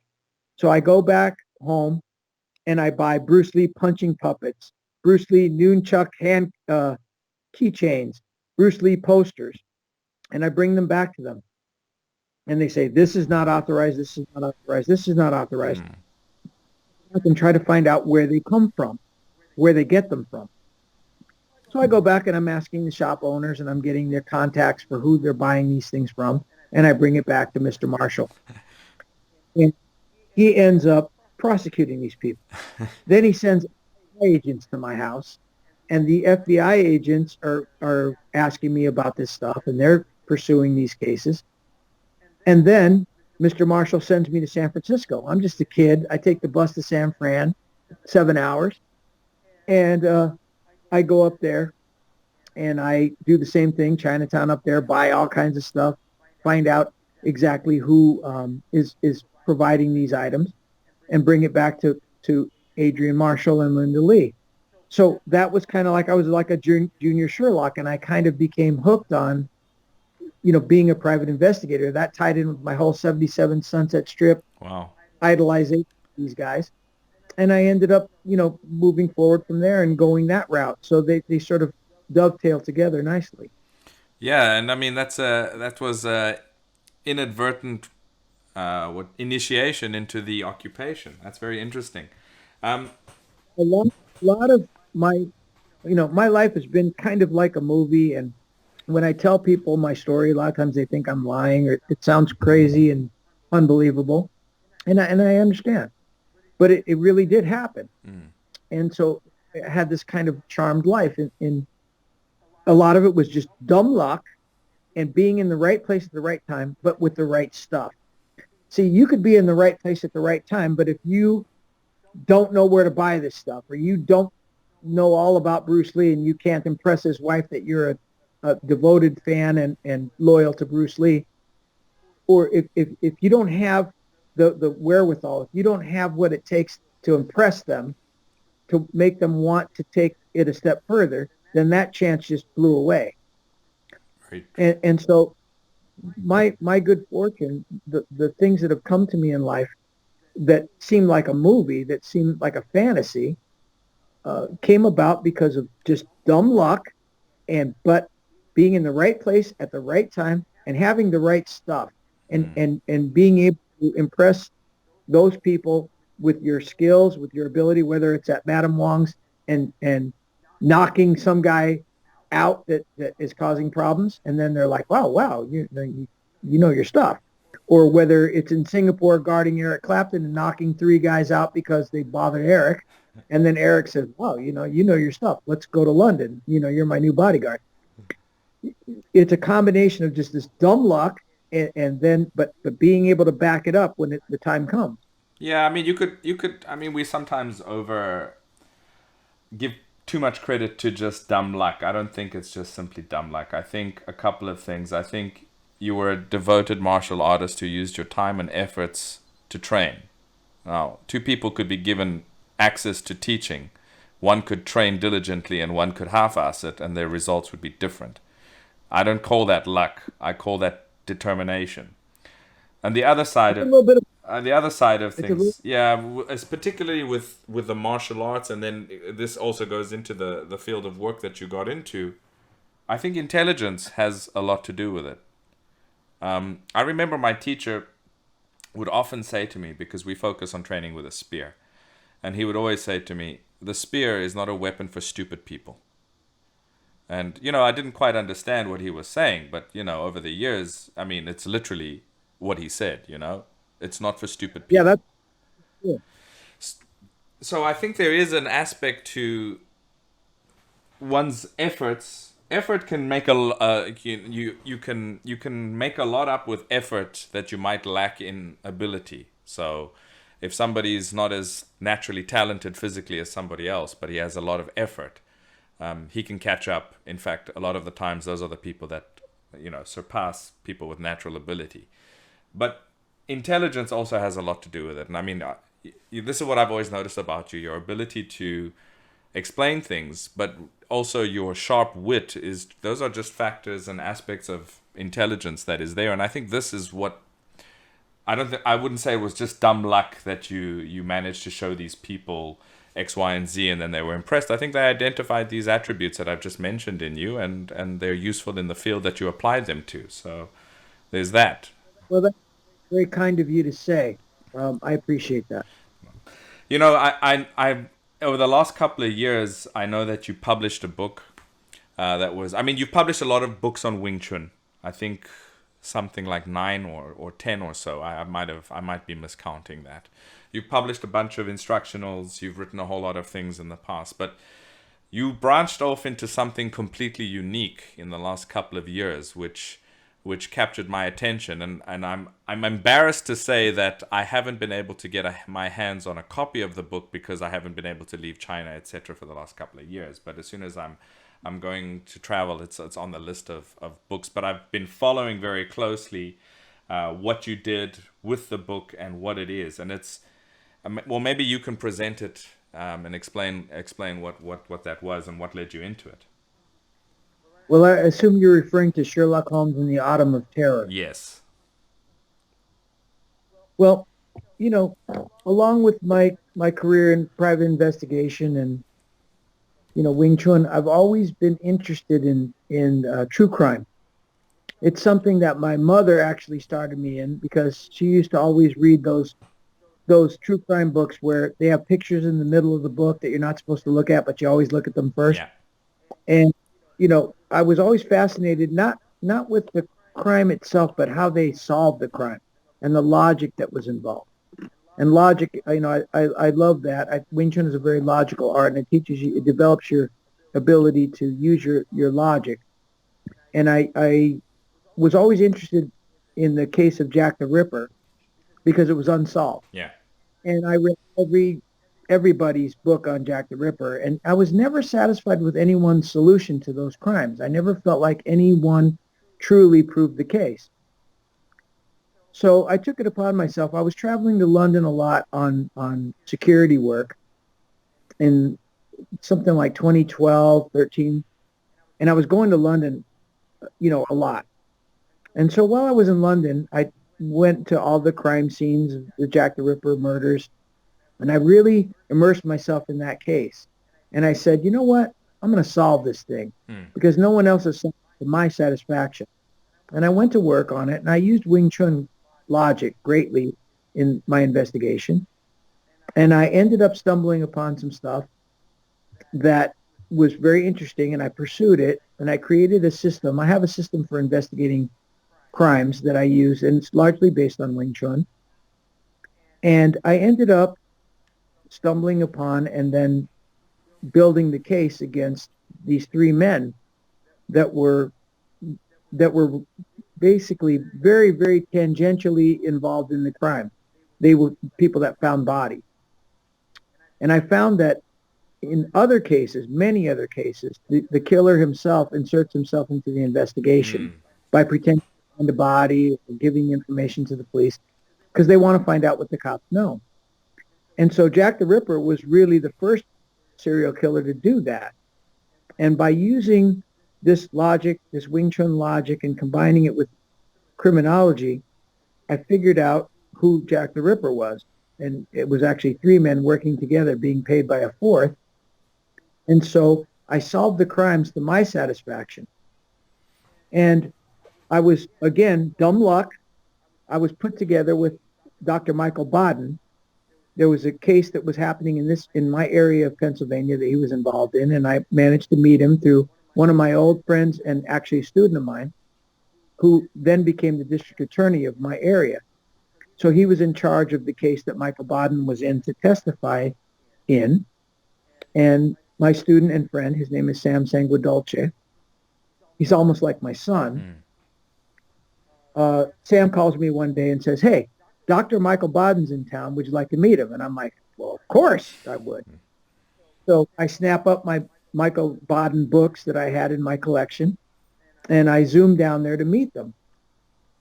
And as I go to dinner, I get there a little bit late. They're all sitting there talking about this case of a serial killer in my area named Hugo Solinsky. And they're all talking about this case, and I just sit there with my mouth shut. And at some point, Dr. Michael Baden, who is a very famous guy in America, he was involved in the Kennedy autopsy, John F. Kennedy, Robert F. Kennedy, Marilyn Monroe. He's the guy that recently determined that Epstein didn't kill himself. Okay, yes. He who determined that Michael Brown, the hands up, don't shoot guy, wasn't running away from the police, but actually attacking them when he was shot. So Dr. Michael Baden, he's a very famous guy. He had a show here called Autopsy on HBO where he talks about his famous cases. So I meet Dr. Baden. I'm sort of starstruck, and I don't really get starstruck, but I was with him. And so Dr. Baden, after, an hour or so at the table, he says, who are you, kid? I said, well, I'm a detective, and I'm a big fan of yours. And I said, and actually, if you don't mind, Dr. Baden, I brought some of your books. Would you mind signing them for me? He says, oh, you got my books? I said, yeah, I have all your books. He said, well, bring it on, kid. So I put the book out, and he's signing them for me. And as he's signing them, my student and friend, Sam Sanguidolce, says to him, hey, Doc, you might want to get Randy's signature while you're at it. And Dr. Baden says, well, why? And Sam says, well, he's a famous martial arts instructor. So Dr. Baden goes, martial arts, really? What style? And I said, oh, it's called Wing Chun. You probably haven't heard of it. He goes, Wing Chun? That's what my brother does. For 40 years. So Sam says, well, you know what, Dr. B? You might want to call your brother and tell him who you're sitting with, because Randy's a pretty well-known Wing Chun instructor. So Baden gets on his phone and calls his brother. And he's like, hey, Billy, I'm sitting here with some guy that does Wing Chun like you. And his brother says, oh, really? Who is it? And he goes, well, his name's Randy Williams. And you hear on the other end of the phone, Randy Williams? No way. Put him on the phone. So I want to talk to his brother. And he's like, oh, I'm a big fan. And so I said, okay, well, listen, tomorrow I'm going to see your brother in court, and I'm going to bring him some stuff, and I give you some souvenirs. So, I got a copy of one of my books and one of my magazines, and I signed them. And I brought him the next day to court. So we're sitting there in court, and the judge says to Dr. Bodden, Dr. B, you can't be in here right now because you're a witness, so you have to leave, which wasn't actually correct, but we weren't going to fight with the judge about that. So Sam says to me, listen, can you keep Dr. Bodden busy for a couple of hours? I said, of course. He says, you keep him company. So me and Dr. B go into the war room in the courthouse where we have all the notes up on the wall, pictures, notes, witnesses, everything's written on the walls on blackboards. And we're sitting in there, and Dr. Bodden goes, hey, you want to see some gross pictures? Sure. So he laptop and he's showing me Marilyn Monroe's heart and Elvis's tongue and President Kennedy's brain. And he's got all these pictures from his exploits. So he's showing me all this stuff. And I said, hey, Dr. B, if I ever die before you, how about you do my autopsy? He goes, oh, yeah, I'd like to do that. He's got a weird sense. This guy wants to see me dead. But so we're talking and he's showing me stuff, and a couple hours go by and we're running out of stuff to talk about. And so I go, hey, Dr. B, if I told you I solved the Jack the Ripper murders, what would you say? And he goes, well, in most cases, I'd say you were out of your mind, but, I'm pretty impressed with you, kid. So, I'll hear you out. We got time. Who was Jack the Ripper? And I go, well, it's not that simple, Doc. Jack the Ripper was actually 3 guys being paid by a 4th. And he goes, okay, you got my attention because I always felt that Jack the Ripper was more than one man. Mm-hmm. So he goes, let's hear your case. So I present him my case. And he goes, so who was Jack the Ripper? And I go, well, like I said, it was more than one guy. He goes, well, who was the main Ripper? I go, well, the main guy was a guy called Louis Diemschutz. I know you've never heard of him, but Louis Diemschutz. And he goes, Louis Diemschutz. Wasn't that the guy that found the body of Elizabeth Stride in front of the International Working Men's Educational Club the night of the double? And I go, yes, he was. And he goes, okay, well, you're going to have a hard time proving that to me, kid, because he was with the police when the second murder of Catherine Eddowes took place 0.6 miles away in Mitre Square. And I said, well, you're right, Dr. B, because that's where the accomplices come in. They committed that second murder while he was with the police, faking, that he was all distraught over finding this body. But actually, he had planned it that way. So he goes, okay, so who were the accomplices? And I go, well, one of them's name was Isaac Kozabrodsky. And he goes, yeah, he was one of the guys that found Stride's body. So I'm like, how do you know all this, Dr. B? He goes, you don't know? Well, no. He goes, well, I was paid by the British government in 1963 to solve the Ripper crimes. They brought me to London. They gave me all the available evidence, but I gave up. I couldn't solve it. So I explained him my case, and by the time I was done explaining my case, he goes, kid, if you can substantiate, he says, I can verify a lot of what you're saying here, but if you can substantiate this other stuff that you uncovered, then you've cracked it. So he goes, I want your case on my desk tomorrow morning. So I said, yes, sir. So I went. My case was already all put together really nicely. So I put it in a FedEx parcel and sent it to him. I don't hear anything for about 2 weeks. And I'm out at the back at the pond on my property. I'm taking my dogs for a walk. They're swimming in the pond, and I'm sitting there smoking a pipe, and my phone rings. And it's Dr. Bodden. So I pick up. Yes, sir. He goes, kid, I've been through your case. You've cracked it. We've got to get on this. Wow. We've got to get Cyril Wecht involved and Dr. Henry Lee. And a week later, I'm sitting in front of Dr. Lee and Dr. Wecht, present my case, and it was decided we were going to do this book. Okay. So you presented the information, but you wrote it like a story. Well, what happened was, so Sam went with me. We went to Connecticut to meet up with Dr. Lee and Dr. Wecht, and we had Dr. Bodden on speakerphone. And we start talking. Now, it just happened that the reason that Dr. Wecht was in Connecticut with Dr. Lee was that Dr. Lee was doing a symposium about how Sherlock Holmes changed the face of criminal investigation. So we're sitting here at dinner, and we're talking about this, the fact that Sherlock Holmes was the guy that got Dr. Lee interested in investigation. And Sherlock Holmes was the guy that got Dr. Wecht interested in investigation. And Sherlock Holmes was one of the things that got me interested in investigation. And Sherlock Holmes was one of the things that got Dr. Baden interested in investigation. So Dr. Baden says, well, listen, nobody buys true crime books. Nobody reads them. We've all written a shit ton of them and nobody's reading them. So let's try to find a hook. Let's do something that's going to get people to read this book. So I said, well, listen, we're all here because of a Sherlock Holmes symposium. Why don't I write it as a Sherlock Holmes book where Sherlock Holmes solves the Ripper crime? And they all loved that idea. So that the pact was formed that we were going to do this book, and it was going to be written as Sherlock Holmes solving the crime. So basically, Sherlock Holmes does everything in this book that I did to investigate the crime. Right. And Dr. Watson does everything that Dr. Baden, Wecht, and Lee did to help me further the investigation.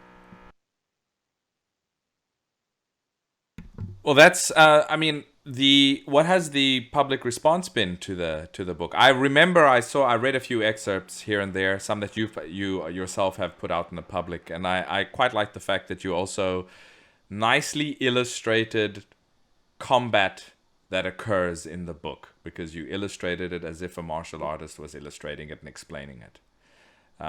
Sherlock does in my book. Sorry? And Sherlock does some fighting in my book. In the Sherlock Holmes in the novels, in the stories that Sir Arthur Conan Doyle wrote, did a martial art called Bartitsu. Yes, Bartitsu. So, it isn't a far cry that Sherlock Holmes would be interested in Wing Chun if someone had presented it to him back then. So in the book, someone does present it to him, and he learns it. And he uses it in the books to fight. So I brought together all my worlds: martial arts, investigation, security, and the love of Sherlock Holmes, the love of mystery. That's great. I brought it together in this book. And the public response, to answer your question, your original question, has been pretty good. I think it's something like 300 5-star reviews on it. It's doing well on Amazon, sold a lot of copies. I'd like it to do better. I hope it does better. I managed to get it to Guy Ritchie, who directs the Sherlock Holmes movies, because he trains under one of the students in London. And again, dumb luck, and I, hook up with Guy Ritchie because he happens to train at the school in London where I was training Kiwan Gracie. Right. And he loved the idea, and, I have to be honest and say he hasn't got back in touch with me, and that was 2 years ago. I'm still crossing my fingers that he reads the book, loves it, and wants to do a movie someday. Well, I hope so too. I know that you didn't end there with your solving of mysterious cases. I know that you had mentioned that you were working on another one, something that is a little bit more closer to the heart of martial artists. Do you want to talk a little bit about that? Sure. I'm assuming you're referring to the death of Bruce Lee. Yes, indeed. And we're just past, I think it was last week, was the anniversary. 49 years. Right. Well, I've always believed, and I got information from my Sifu, Ted Wong, that was his very close friend, that Bruce was murdered. And by, again, dumb luck, Dr. Michael Baden has all of Bruce Lee's samples, his blood samples and brain samples, in his office right now. Wow. Dr. Baden was involved in Bruce Lee's autopsy. So Dr. Baden is my connection to Bruce Lee's samples. Because back in 1973, when Bruce Lee died, people didn't test for certain things. There are, I'm sure, ways to poison someone using ancient Chinese poisons that wouldn't have been tested for in 1973. So, for example, in the modern day, there's a chemical called succinylcholine, which is a chemical that can be injected into the body, causes all the muscles in the body to freeze, so that you're completely conscious and aware, but none of your bodily functions work. And eventually your stops and you die. So nobody would test for succinylcholine in the 70s, 80s, 90s, and only in the 2000s did people realize this is a way to kill someone. And they went back and checked some unsolved cases and found out that they were succinylcholine poisoning. Wow. We think that if Dr. Baden goes back in and retests Bruce Lee's samples for chemicals that we didn't know existed in 1973, we may find that we can prove that Bruce Lee was murdered. Okay. And you also obviously not only have given investigation and time into the method, but also the reasoning for it, or the motive. Yes, I strongly believe that Bruce Lee was killed because of the fact that he decided to go back to the States after having been rejected by the States. Right. He was rejected for the lead in Kung Fu, the TV series that was given to David Carradine Carradine, yeah. because he didn't feel that America was ready for an Asian hero.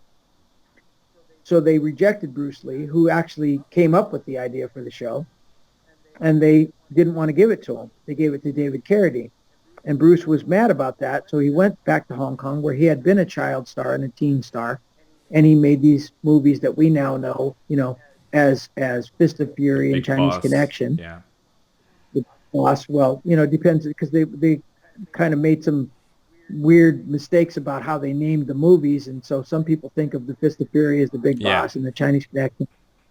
But in any case, Bruce went there and made a sensation, in Hong Kong, and then his friend Sterling Silliphant, who was a big movie producer in America, Yes, indeed. managed Warner Brothers to feature him in Enter the Dragon. And I think that when Bruce went back to his bosses at Golden Harvest on Hong Kong and said, "I'm going to go to America and make a movie," they said, "Oh, no, you're not. You belong to us." And he's like, "Oh, no, I belong to me, and I'm going to go do it." Oh, okay. And I believe he decided, okay, this guy's getting too big for his britches. See, back in the 70s, these movie stars that we think of as movie stars, they were more like circus animals. Yeah. They were owned by the... They weren't glamorous movie stars that we think of.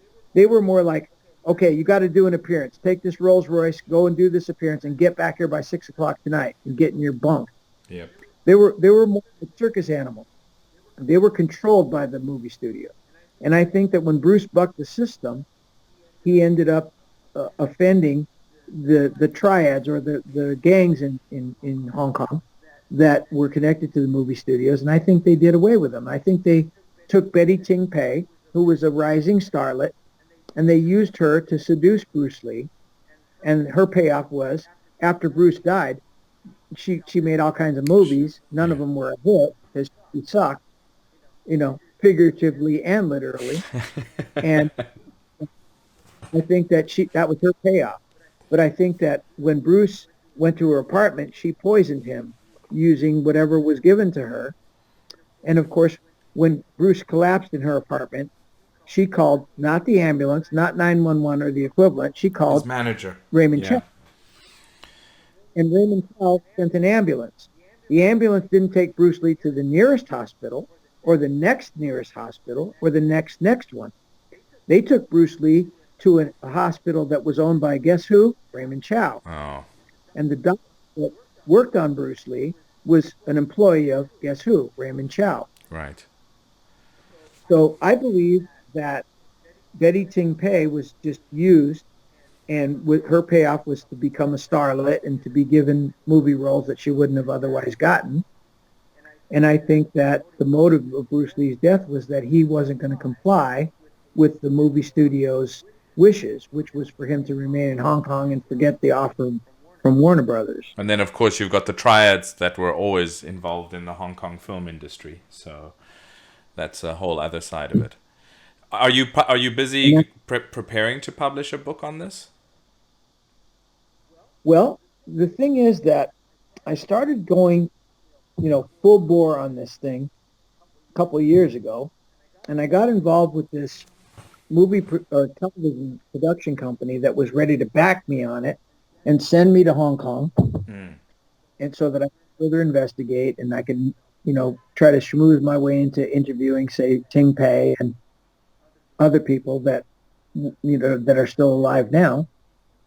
But they ended up kind of pissing off Bruce's wife. Oh. And I don't want to say too much about about that. Right, right. I think I want to say that too much, but they ended up not going playing by the rules, and they tried to bypass me, and they tried to sort of cut me out of the picture, and then negotiate directly with Bruce's wife, and that didn't work. And Bruce Lee's wife remembered me from 1976, when I worked with her. Mm, So had a good connection with her, and I could have probably made that happen. But once they found out that I knew her, they tried to bypass me and communicate directly with her, and that sort of collapsed the whole I deal. see. I see. So that kind of put the kibosh on my ability to get funded and go and do this investigation Right. and then do this. So it's kind of on the back burner. I'm ready to rock. If there were somebody that was ready to finance this whole thing and do this whole thing, I'm ready to do it. And I have Dr. Bodden, who has Bruce's samples in his office, and we're ready to go, but there isn't anybody right now that's willing to finance, and that would involve, like, I'd have to go to Hong Kong, I'd have to stay there for a couple, 3 weeks at least, and probably 2 or 3 different times, because when you do an investigation, you open up doors that sends you here, there, and everywhere. Some of them are dead ends. Some of the people are dead. Some of the things that you follow up don't end up turning into anything, and some of them lead you up another alley. So I'm going to guess that my initial trip would turn into another trip or an extended trip, and that takes finance. Right, of course. And I'm not prepared to finance that whole thing myself. I need a backer to do that. Well, I sincerely hope it does happen, because it's quite an interesting, what you've presented and your ideas on it are very, very interesting. I mean, there was always a rumor from when Bruce Lee died that he had been killed. That's not, and you can think that at the core of every rumor, there's a kernel of truth. So, I don't think something like that would have popped up just out of thin air. I'm sure there's some reasoning why this idea came into the public back then, even. So it's well, as I read my type, I must say, where there's smoke, there's fire. Exactly. Speaking of books on Bruce Lee, I don't know if you've read that. I think it was about 3 years ago. A guy called Matthew Polly released a biography about Bruce Lee's life, one of the more recent ones. He's the same guy who wrote the book American Shaolin, but he presents some other aspect, and his assumption is that Bruce Lee died due to a combination of ingesting hash combined with heat stroke, because he had removed his sweat glands from his armpit. And I don't know if you've read this book, have you? I haven't read the book, but I know the theory about the sweat glands. I know that Bruce Lee removed his sweat glands. When was the last time you heard of someone dying from removing their sweat Never. glands? It's the first I've ever heard of that. Yeah. Yeah, me too. So my theory on that, so I can't, it goes like this. All right, understood. So in your interests that you mentioned with regards to investigation, your mom got you interested in true crime, etc. Did you ever watch a TV show called Mindhunter? Yeah, I sure did. It was very good, and it's kind of canceled. They didn't continue with it, did they? No, but it was popular. I don't know why they canceled it. Yeah, they shouldn't have exactly. canceled it. I thought it was a solid show. Anyway, that's neither here nor there. But I just wanted to vent my level of being upset with them canceling that show. But it's a good true crime based fictional series. So yeah, it was. I agree. Shouldn't have been canceled. Right. Well, it's been very. I know it's getting late on your side. It's been really. I could talk to you for hours. This has been very interesting. I'm glad to hear that you're still busy with, because in honesty, you used to be a lot more visible in the past. I know COVID has changed things. I thought, you've kind of retired semi, but I'm glad to hear that that's not really the case.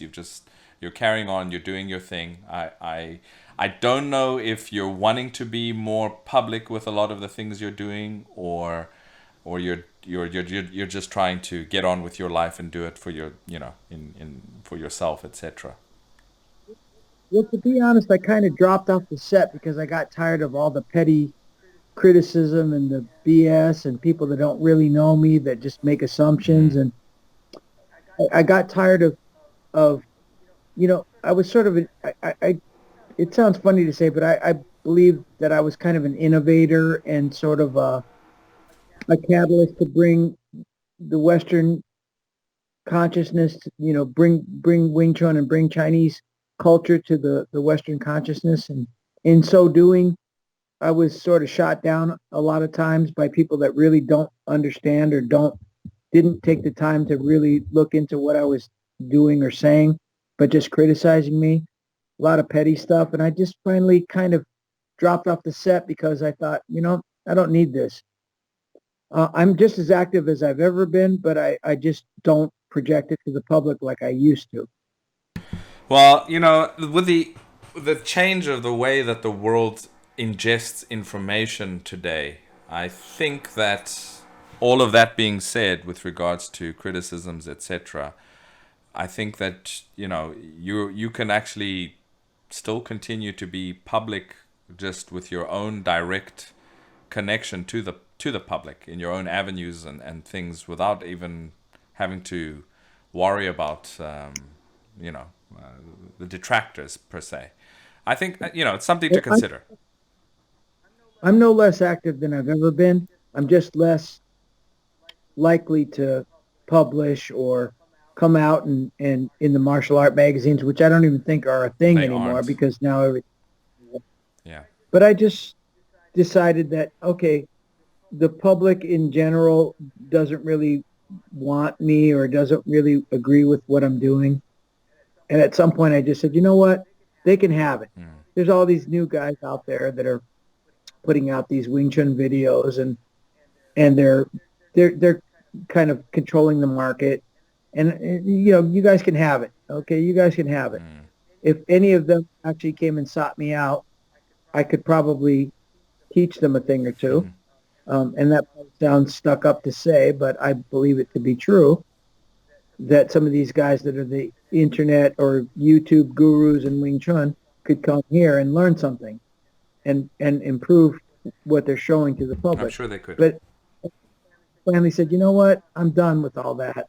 I did my part. I wrote the books. I did all this stuff.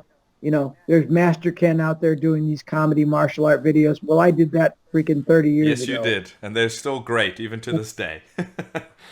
You know, I did all that. I got one that's got like 15 million views out there. I haven't made a penny off it. Someone's made a fortune off my work. Yeah. They didn't give me any of it. But at some point I just said, you know what? You guys can have it. You guys just run with it. You guys do it. I had my heyday. I'm old now. You guys do what you're going to do and more power to you. But I kind of got burnt out on just these numbskulls and dimwits and dipshits criticizing me. Yeah. And I just said, all right, you guys, you guys take over. You guys handle it. I did my part. The people that really know I'm still here. People seek me out to this day. And if they take the time to seek me out, I do train them and help them and advise them where I can. Yeah. But I kind of just got burnt out on that whole scene. I'm amazed that a young guy like you would even care who I am and want to talk to me. And that's great, and I appreciate it. And you'll revive some of the interest in what I Well, do, I hope so. I and hope so. it's great, and I appreciate it And because I'm one of these old dinosaurs. I'm one of these old guys that's like, I don't know, if you watch like an old Star Trek episode or something, they go to this weird planet and they find this old guy with pointy ears and they seek out knowledge from this guy. That's me now. I'm happy to just be that guy. okay. Well, I hope not only do people, that get rekindle their interest in what you're doing, seek you out if they're so willing and able, but I also hope that there's some exposure, at least through the little reach that I have with this endeavor that I do here, with regards to your book, your recent book, and yeah, I hope that there's a little bit more interaction and exposure in that regard. I will put whatever contact links or whatever other relevant information you want in the show notes. I'll get that from you later, and we'll put them in. So anybody who's looking to, if they're interested in your Close Range Combat Academy or yourself or your books, etc., we'll put all of those links in the show notes. And thank you very much for taking the time to talk to me today. It's been fun, and it gave me an excuse to drink. There should always be an excuse to drink in my books. So Drunken Kung Fu show, well, yeah, that's it. All right, well, thank you very much, and you keep well, and we'll be in touch soon. It's been fun. Thank you. Bye-bye for now.